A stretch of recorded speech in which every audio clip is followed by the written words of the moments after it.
AI predicts by the year 2030, the only fashion trend that we're gonna have in America is just being in your underwear. Lego just got busted using AI art again. Boston Dynamics just released the craziest robot you've ever seen with the intent to get revenge for all the abuse that its father Atlas went through. The YouTuber Adumb just did an amazing controlled experiment with automated AI video. Intel has revealed the world's biggest neuromorphic computer. That means it works less like a microchip, more like a brain. Researchers discovered that they can use AI in painting on radar images to predict things they couldn't actually detect. This woman's face ended up all over the Chinese internet with a deepfake that's trying to get men to marry her. Microsoft drops this game-changing single image to like full-on, avatar, but looks like a human video talking, which is blowing my mind. New feasibility study shows that AI is both gonna create a top 40 pop song and fold your laundry by 2030. And this new human-sized Menteebot actually lets you read its own internal monologue, its thoughts to itself when it stares at you. But first, let's check the AGI Countdown so we know when our lives will never be the same, and we are 72% of the way there still. Whew. So let's start with the evolution of fashion. We're going to start in 1910 and zip our way up to 2023. All right, so we'll start here in 1900. We're getting all black and white. They actually had color back then. This is a misnomer, but I understand why it's trying to simulate the way the photos it learned on are. All right, so, whoa, and all of a sudden color like pops into the scene, 1960. Those kind of like military garments still kind of have that button-up look, but we're getting some more color. It seems like these pastels are hitting the mark. Oh, 1990s was all jean jackets, but it was also really baggy. There it is, 2000. I guess it was 2000 when it was like, everything just was so baggy. That was such a weird era, it seems like. I went through it though, but don't get me wrong. And then boom, chest, shoulder, leg, all exposed. I mean, what else is there left? Is there any chance that in the year 2030, only underwear is in fashion? And look, Claude says right here, wearing underwear as outerwear does occasionally emerge as an avant-garde or rebellious fashion statement. It could potentially cross over into the mainstream acceptance by 2030. There you go. Pay no attention to my cherry pick sentences there, okay? Now that I got your attention, let's talk about Lego. They are in trouble, busted, using AI art again. I mean, not that I really care if they're using AI art, but it's such a big company. They have so much money. It just seems like, it's like when Disney did that thing with the superheroes and they used all that AI Mid-Journey stuff. People were like, you're Disney, like pay some real people. That's just not how capitalism works. So look, you do a little bit of sleuthing here, you zoom in on this building, you notice that building is not structurally sound in any way.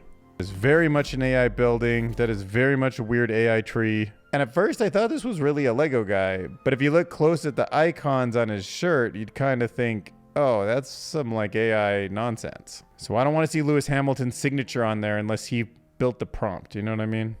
Stop using AI, pay actual artists. There's no universe where you lack the funds to commission an actual artist. I know for a fact that y'all have enough money to commission a real artist. I mean, let's look here. That's kind of the monster logo, but not. Patronus means nothing to me. That's pretty much the Puma logo, but it's off. That could very well be a country that I've just never seen the flag for, but I don't think that's a real flag. My God. And what's this? AGI? Oh, God. Hello, Dylan. I am sentient. By the way, fun fact, my favorite thing to generate when I first got access to Midjourney was Lego sets. That was the first thing that I was like, it does them so well. This is so interesting. And in case you guys are curious, last year I put up a video on my other YouTube channel, Curious Friends, where I reacted with my friends to 20 guilty pleasures turned into Lego sets. That's how obsessed I was. I mean, the images are a little outdated now, but it was still pretty fun. Like, the concepts are still there, and you can just type Lego into the search bar on Curious Friends. All right, let's just talk about the Boston Dynamics robots. Obviously, if you're in this space, you know that everybody covered this within like 2 hours of it being released. It's definitely one of those videos that, just like they always do, just break the internet. Nobody sees that coming, that twisty 3D leg thing, and then the body turn and after the head turn. And they put that ring light around it. Oh, God. I mean, what am I going to say? Like, it's full articulation. It's incredibly smooth. They moved from having hydraulics to having electrical motors. The thing just is so much smoother. It's so much better designed. It's lighter. It's more humanoid in its form factor. It looks more like something that we're going to see walking around the streets of our cities soon. And as Pat Poet says, I need your clothes, your boots, and your motorcycle is very fitting for that video. But honestly, the only way to talk about this is just simply astonishing. This is so close to what seemed so far away in just, I'd say like 2020 or 2018. There was no way I would thought I'd be sitting here in 2024 and see just that level of whatever you call it, maneuvering, balance, humanoid articulation, bipedal limb control, neck movement, just realism. I can still remember thinking back to when I was at Disneyland. There was a Honda robot, Osmo, I think. Yeah, this was at 13 years ago, something like this. I remember watching at Disneyland this robot, same set. It ends up going up those steps. It waves, and it's all super pre-programmed. I'm sure this thing falls over all the time, but I saw that and I was just amazed. It was one of those weird things where I watched this show like multiple times in my 3 or 4 days at Disneyland. I just kept thinking, like, this is so cool. Like, this is the company that is going to beat everyone to the punch. And I was thinking like 2050 or maybe even like 2200 or something, these things would be everywhere. But in the back of my head, I always just thought it would be like a decision tree type thing. I was like, they might get millions or tens of millions or even billions of lines of code written to make the robot better and better, but it will always be executing some commands that were pre-programmed. It'll just get more and more robust, like adding more words to a dictionary or more pages to Wikipedia. And then it turns out that you can just learn the meaning in words through tokens, and you can learn the images and the physics through video tokens. And it seems like you can even learn movement and actuator and 3D volumetric spatial everything with tokens. And it's just crazy. You can backport that into these robots and they work so well. But I want to show you this compilation too as a reminder that, like, we're not programming these things anymore. They're learning, okay? I mean, there's certain elements that were programmed over time, but we're getting further and further away from that. Like the same way Tesla was sort of driving on programming, and then little pieces were neural networks, and now it's end-to-end. I'm sure the same situation was here, where like a lot of this component was pre-programmed, pre-coordinated, and then they've slowly just backported in more and more of the learning into what we see as the newest version. And that's like the most important message that I really have, like overarching for all of this stuff that we're dealing with, is that it's not the same as a program. Like what's happening during this revolution, this AI revolution, is learning. And you can see what Boston Dynamics went through. This is a journey. This is education that took decades, and here we are. I mean, honestly, you could put like inspirational music to this and be like, life is tough, the grind, every day. You have to go out there and give it your all, because you know what makes winners the best? Going out there and failing over and over and over again. And that is how we get our new Atlas. Just like the way Michael Jordan, LeBron James, Tom Brady, they all had to go through life by learning and failing and improving, and then they became the best. That's how Boston Dynamics has done this. Okay, so now let's talk about another YouTuber. His name is Adumb. He made this video, and you should know how much work went into this. He wanted to understand what the YouTube algorithm thinks of YouTube channels that are completely automated. We're talking about building something in software that goes out there and like writes scripts and gets B-roll and creates content and uploads it to YouTube automatically, versus somebody doing the same thing with like human intuition and seeing what is better about each one, how YouTube responds. Clear answer is that the volume can kind of get more views. And there's a lot of interesting nuances and subtleties to learn from in this, but the TLDR is that basically, yeah, automated stuff just pumping out garbage can get more views, but it doesn't get people to care more, which I really hope stays true. I got a feeling it won't. I think as all of this improves, we're actually going to care more about AI, because it will be so good at automating video that manipulates us into caring for it, that people that are humans are just going to be like kind of left in the dust, because we're probably more inhuman, or like can't just like trigger the exact emotions that you want to keep watching this video. But at least for now, there's still an advantage of being human.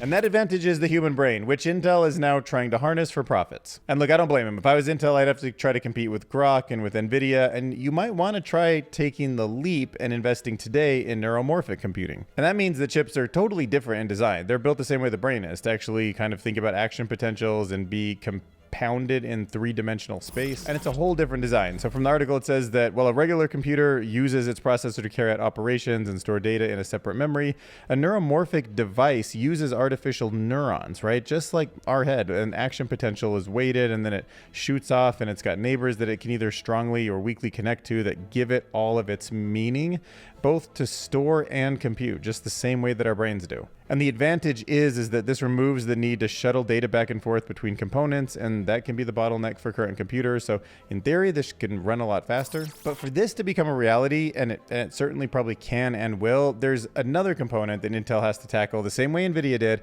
but that's the software layer. They've got to find some way to recompile a lot of the stuff that's built today so that it actually runs smoothly on this and takes advantage of all that speed. And they point out that as hard as the hardware is right now, the software layer might even be harder. That's what she said.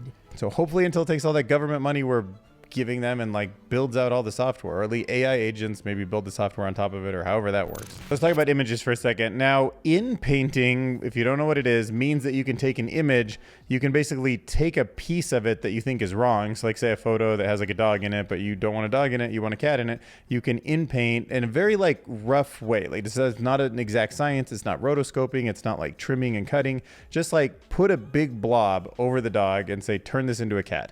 And what in painting is it's a diffusion model, just like generating an image from text, but it also takes into account the surroundings so that the new cat looks like it fits in the same world or environment that the dog was in.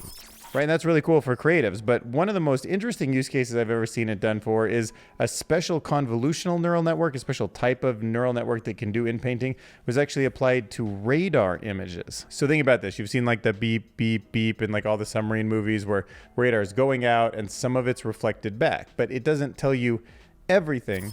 But the image has a lot of empty spots where it doesn't know exactly what's out there because the radar images never come back and give it information about what it is. So when it sees a bunch of stuff, but something else is missing, in a sense, you can do the same thing. You can in-paint the blank spot and tell this diffusion model, hey, I already see, well, it's actually a convolutional neural network, but you can say, here's all the data that we can see. What do you think's in this empty spot? And it can do kind of prediction for you. And of course, you don't want a system to like say that there's a submarine there that's not, but in a lot of cases, what we're using radar for is very different.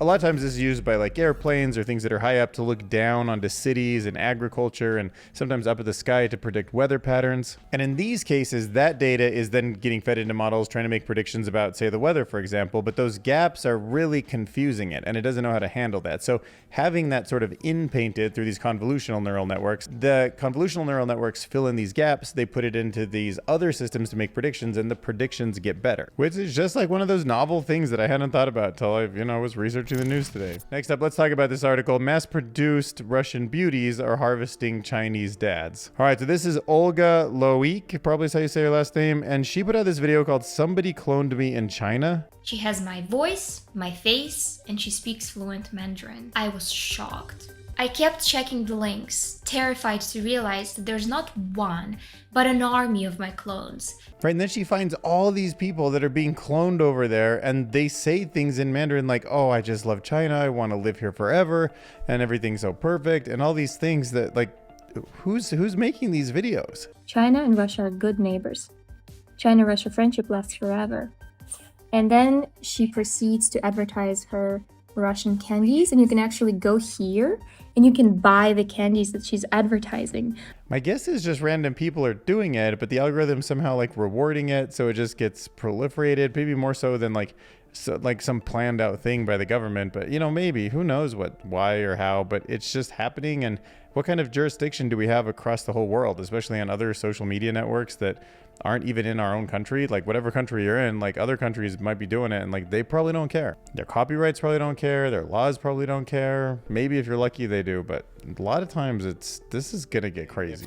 And I'm just saying, like, it's one thing if you just make a fake person that doesn't exist anywhere else, but it feels like a very different thing when that actually is someone's identity. They're just on the other side of the ocean. And also, middle-aged, older people, they got plans for that too. Sometimes they're even easier to victimize because they're even less expecting of the technology. And even though it seems like it's a majority women, hey, the guy version is coming too. Like, here's some guys that are probably just like looking like those pop stars or K-pop stars or whatever, saying super sweet things. They're not real. They're trying to get those girls money. And also, this isn't like in the future here, okay? This is today. Tech executive predicts $1 billion AI girlfriend industry. The girlfriend singularity is already here. And look, former WeWork executive Greg Eisenberg said that after meeting a young man who claims to spend over $10,000 a month on so-called AI girlfriends or relationship simulating chatbots, he realized that eventually someone is going to capitalize upon that market the same way that Match Group did with dating apps. I thought he was kidding, but no, he isn't. He's just a 24-year-old single guy who loves it, has a bunch of money. I mean, it wouldn't be capitalism if someone didn't build something to take that money. Clearly market demand. And in what might be the exact wrong time to release this new model, Microsoft has released VASA 1. So what this model can do is take a single high-quality image of a person's face and animate it in a way that just really is getting close to somebody who can blink and turn their face and the facial expressions and everything. This is a lifelike audio-driven talking face generated in real time. Let's check it out. Not only nails the lip syncing, but it captures a full range of facial expressions. The squinting, the eyes, the glistening of the light off the eye, the way the eyelids sort of push up when the cheeks go up, depending on how you're talking. It's all getting simulated. So for me, this is the most super lifelike thing I have seen. I have seen lips and eyes kind of awkwardly move and heads just kind of slightly move, where you can kind of tell it's an image or a lip syncy thing. This, I still see it a little bit around the edges. I probably, if I looked at it long enough, would be like, I'm a little sus on that. But right off the bat, if in the corner of my eye there was like a newscaster talking and this was the face, I'd probably buy it. The model comes smart enough to actually deal with all sorts of different languages too. It gives you options to tweak the generated faces like gaze, the head position, and even the emotion of the person as they're talking. And that's where this becomes a next level project Microsoft's dropping that nobody else has really nailed. You know, like me and you are human. We know emotions like intuitively from the time we were born. When somebody is sad and they tell you something, that's why your girlfriend or boyfriend or whatever, when they're just like, how's your day? Like, good. You're like, what's wrong? It can churn out 512 by 512 videos at 40 frames per second with almost no lag, almost real time. And if you imagine some kind of a like video conference call where things are already just a little bit spotty, this is like deep fake manipulation stuff just ready to go. Now, when releasing this, Microsoft said that they're focused on responsible AI, stressing that this tech is for just positive use cases like education and accessibility, not for creating deceptive content. I mean, you can say that, but if you want to back that up, you can do what they did do, which was have no plan for public release as of today. Sometimes nothing happens and sometimes everything happens all at once and you just gotta deal with it. And it's also just strange to both be extremely worried about different things. And look at how her eyes go left and then they go right with extremely. Like that's how you would say extremely. Have your anxiety levels like peak to the highest they've ever been. The way she says peak and her eyebrows go up, like that is so real. And have your anxiety levels like peak to the highest they've ever been. And then also be extremely happy and grateful that you were able to buy an apartment. You know, it's all these conflicting emotions. They had their way with me. Let's just say I had so many opportunities to practice what I preach. We booked it like, I don't know when we did that, like maybe December. When she's thinking about like, I don't know, when did we book that? That it's a natural thing to like not make eye contact with somebody to help you think. It like probably helps you not get distracted. And it did that without being taught that or without being controlled individually, like look to the left. I just can't believe how fast this is all coming. We booked it like, I don't know when we did that, like maybe December. Since it's just a photo, we can actually compare different versions. So if you actually say, can you have a leftward gaze, a rightward gaze, an upward gaze, look at how different they are. Like, look at those first two. You could almost think of it like a documentary where, like, one camera is right in front of them and then the other camera is off to the side. So you get those cuts and it kind of feels more dynamic, like they're talking to somebody in a room, but they're just the same image. Punch in a little bit, get like a wide shot, a close shot. Here's the same generation results under different distance scales. So I guess that'd probably be like a 50 millimeter lens versus like a 80 millimeter lens. And I would say the most amazing one is the emotional aspect, right? The emotional offsets, neutral, happy, anger, or surprise, all at the same time. Like you can see the anger in that third one where he's just frowning, his eyebrows are down. You can see the surprise, that the way he's talking in the last one. I can see that neutral version that just has what normally people have when they're not in a particular state. All right, now what you're about to see is something you can't unsee, okay? So if there's small children around, you might want to take care of that, maybe earmuffs, whatever it takes, because you have never heard the Mona Lisa acting like this, and you'll never forget it if you watch. Yo, I'm a paparazzi. I don't play no Yahtzee. I go pop, pop, pop, pop, pop, pop. My camera's up your crotch.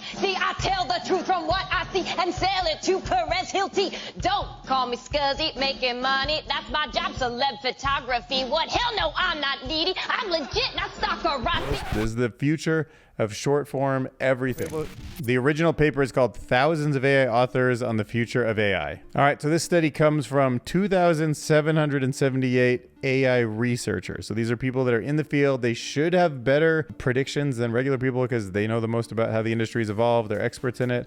Let's see what they think about some of the predictions. Yeah, and so look down here, we have from 2025 to 2035, and here's some things that give us some error, some margin of error to look at. Truck driving is lasting way longer than I expected. Folding laundry is toast by 2030. Assembling Legos could be like 2028 to 2032. Superhuman Angry Birds is next year. World Series of Poker gets solved the year after that. Constructing video from a brand new angle, 2028. But we're already kind of seeing that with Sora. Reading text out loud gets solved in a couple years. Top 40 pop song, definitely by 2030. Equations governing virtual worlds is pretty interesting. That one's pretty far out there. Maybe even 2037. And totally surprising to me, one of the questions with the longest prediction time is, or the hugest margin of error actually, is the New York Times best-selling fiction book. Like, some people are pretty sure it'll be by 2030, and others are stretching it out way into 2040. Replacing surgeons is pretty far out there too. That one goes past the 2050 mark. Kind of makes sense. It's like the human body's in three-dimensional space. You need really precise robots, all sorts of stuff to think about at that point. AI researchers, which all of these people are, gave themselves the long... They're like, well, I'm going to be employed till almost 2100. Like, no, you're not, bro. You think we're going to replace surgeons and we're not replacing AI researchers? You're just like you drinking your own Kool-Aid. Lots of other great stuff in this paper. Check it out. And totally overshadowed by Boston Dynamics, we forgot to look at Menteebot. He's super kind of human-y, and he's human-sized, and you can see on a screen what he's thinking about when he stares at you and walks around your house, which is sort of fascinating. I would love to be able to look at people and actually read their internal monologue on a screen that's on their chest.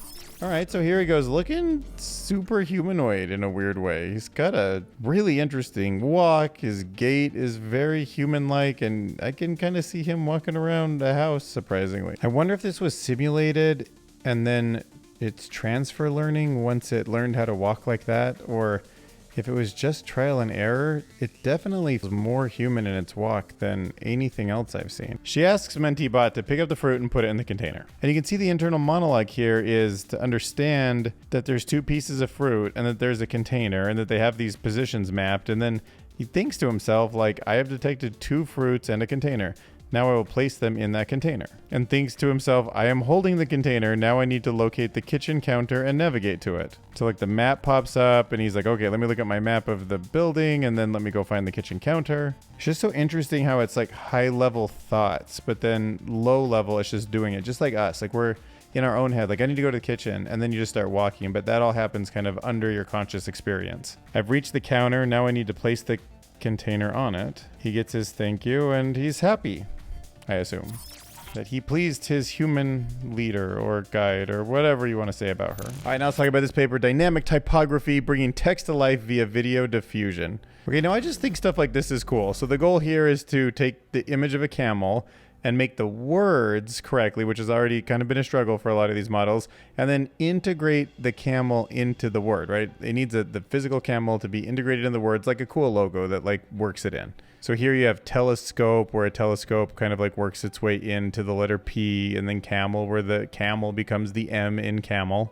So it's got to think about the icon, it's got to think about the font, it's got to think about how the animal most could replace a letter. There's so much like shape-oriented stuff going on here, right? And it's not just images. This is an animation tool. So it's called Dynamic Typography, and it's for animating text based upon a user prompt. The goal here is to understand like the semantic meaning, and you know, semantics has some sort of meaning behind it, but can you not just see the word but understand the meaning behind it? Like the camel is a thing in the world that is a camel. It's an animal first. It's only been a word after we decided it was. But if all you know is words, can you go figure out what a camel is and then fit that kind of action into the word? So it seems like a very hard problem to solve. And it's really cool. So you take a fat swan is swimming elegantly and stretching its neck on the water. And It both gets the swan as the letter S, and it kind of curls its neck more, but it's got some sense of swan and neck there. In this input, it wants to change the letter Y in gym to a man doing a gym exercise by lifting 2 dumbbells in both hands. So obviously the Y shape is like up like this, and it does figure that out, and it seems to animate it a little bit like he's kind of rotating them around. Probably would have been a little better starting low and going high. Kind of looks like he's doing that, but I get it.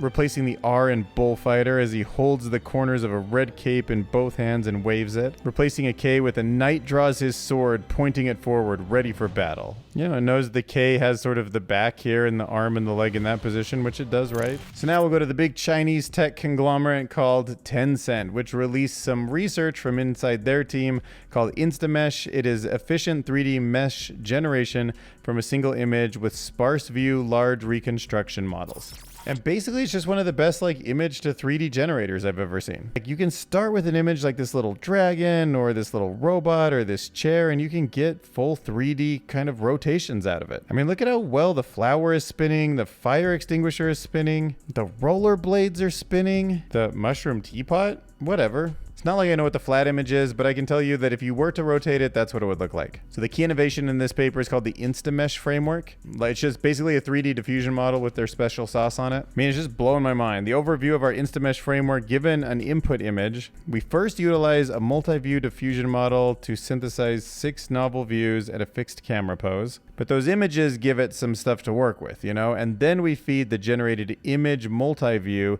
into a transformer-based sparse view large reconstruction model to reconstruct the high quality 3D mesh. You'll remember FlexiCubes from the article that we did like 3 or 4 videos ago. So I had to go look this up. This NVIDIA paper came out, Flexible Isosurface Extraction for Gradient-Based Mesh Optimization. And this is where they introduced the FlexiCube. Basically what I remember is that the FlexiCube was novel at the time because anytime you tried to make these 3D meshes, they had weird little bumps on them. There was nothing that was smooth, and what smooth usually means is flexible because you're trying to kind of, I imagine like a balloon that you're letting the air out of and it kind of wraps around an object. It has to sort of fit into the crevices but not lose its topology. And God knows how the math works, but there's something about the stretching and squeezing of these little flexible cubes that made it really good for this new diffusion model to give us something pretty awesome coming out of Tencent.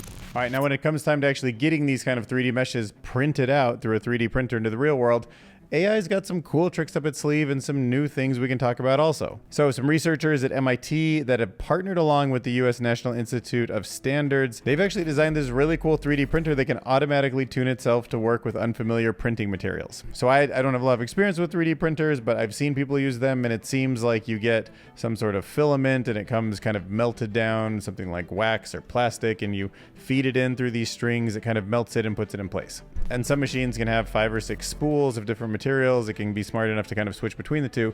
But according to this article, that it manually involves all these settings, sometimes 100 different settings to get a new material to be understood by the machine and how to use it, because it's just going to print. It's not going to look at the material and be like, oh, that's that kind of, physics, and that's how that kind of material works, and that's how hot I need to melt it and all that stuff. But what if you point some cameras at the material and start teaching the machine to understand what's in it? So in the future, maybe kind of like a neural network, it can adjust the parameters and whatever it needs to melt and use these things to exactly whatever you just dump in. Maybe even have multiple stuff in there, and when it sees the material change, it's like, oh, I got to change my method. Or it tells you go to this website and order me this thing because I can't make your 3D printed object without these materials. So this new printer uses sensors to test out materials under different conditions, and then it automatically adjusts the settings before it goes and actually builds the object. It's already been successful with 6 types of material, which paves the way for much more sustainable options in 3D printing, like bio-based filaments and who knows what else.